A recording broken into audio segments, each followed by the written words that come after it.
За време на гостувањето во радиоемисијата Heard Breakfast, принцот Вилијам зборуваше за неодамнешното патување на принцезата Кейт во Италија, што беше нејзино прво службено патување во странство по борбата со канцерот.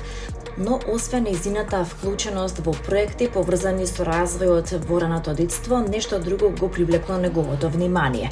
Не знае дека зборува италијански, коментираше водителката Аманда Холден, откако претходно за време на нејзината посета на Реџо Емилија, принцезата од Велс им зборуваше на децата на италијански. Искрено, ниту јас, одговори принцот Вилијам со смеа што го насмеа и колегата водител Џејми Тикстон. Тој додаде и дека неговата сопруга очигледно го освежила своето знаење од пред доста време. Вилијам не криеше колку е горд на својата сопруга по нејзиното враќање на јавните должности. Многу сум горд, таа помина низ многу во последните години и навистина се радуваше на ова патување во Италија. Мило ми е што се помина толку добро, рече принцот за време на емисијата снимена на островот Скили. PewDiePie, еден од најпознатите јутјубери во светот, откри дека во септември годинава ќе престане да ги снима своите месечни влогови, со што ќе стави крај на проект што траеше речиси 4 години. Вистинското име на креаторот е Феликс Кјелберг, а одлуката, како што објасни, ја донел поради неговиот син Бјорн, кој наскоро ќе наполни 3 години. Марција и јас одлучивме во септември да престанеме со влоговите. Главната причина е што сакаме Бјорн да расте подалеку од интернетот и да ужива во животот под своји услови, изјавил PewDiePie. Тој нагласил дека не сека неговиот син уште од малино за да стане преголем дел од содржината на неговиот канал. Ако еден ден посака да биде дел од моите видеа, никогаш не би го спречил, но сметам дека тоа треба да биде негов избор, додал јутјуберот.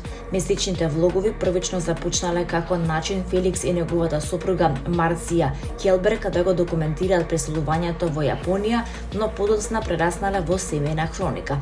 Во најновото видео PewDiePie патува низ Јапонија, учествува во хуманитарна велосипедска тура со јутјуберот Sidok VA и поминува време со семејството во Осака.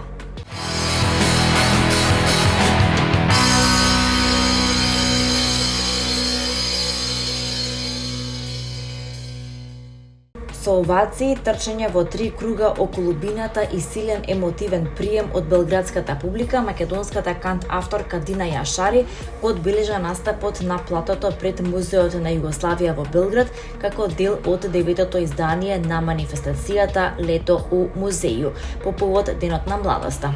Настапот се одржа точно една година по објавувањето на нејзиниот деби албум Растенија без корен, а Дина символично го одбележа моментот со трчање 3 круга околу бината, гест инспириран од традицијата на Денот на младоста и штафетата, пошто следува долги овации од публиката.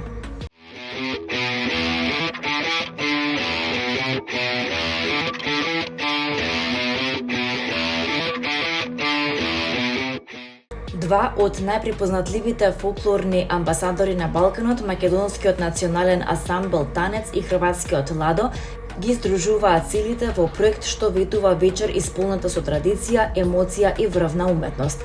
Под наслов Една ноќ под ѕвездите, публиката ќе има ретка можност да доживее сценски спој на две богати фолклорни традиции, преточени преку раскошна игра, мокни вокални изведби и автентични музички аранжмани. Станува збор за настан кој не само што ја слави културната разноликост, туку и ја истакнува заедничката уметничка нишка што ги поврзува двата народа. Концертниот спектакл ќе се реализира на две впечатливи сцени на 8 јули во амбиентот на Античка Хераклеја во Битола, а потоа на 10 јули во Националната опера и балет во Скопје.